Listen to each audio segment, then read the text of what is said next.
Hello! আজকে আমাদের দীঘায় লাস্ট ডে। আজকে আমরা বাড়ি চলে যাবো রাত্রেবেলা। তাই এখন আমি আর বোন, মা যাচ্ছি কিছু কেনাকাটা করতে সমুদ্রের ধারে। তো ওই জন্য দেখো আমি চলে যাচ্ছি।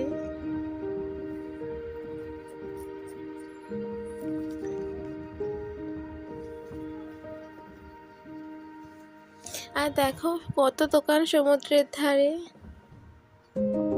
আর ওখান থেকে আমাদের সবাই ঢেউ সাগরে যাওয়ার প্ল্যান হয়েছে। তোমরা অনেকেই জানো যে দীঘায় ঢেউ সাগর আছে।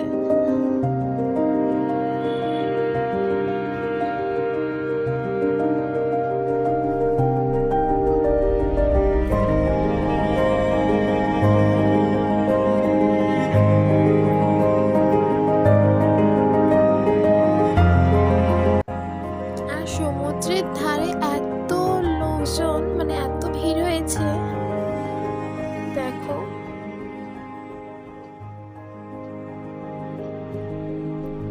আর এত হাওয়া দিচ্ছিল সমুদ্রের ধারে যে ওখানে ছেড়ে আসতে, মানে ওখান থেকে আসতে আমার ভালোই লাগছিল না, কিন্তু কি আর হবে, আসতে হলো বাড়ি। আর এখানে আমাদের টিকিট কেটেই ভেতরে যেতে হয়েছিল। আর ঢেউ সাগরের ভেতরে কি কি আছে দেখাবো তোমাদের পরের ভিডিওতে। এখন টাটা।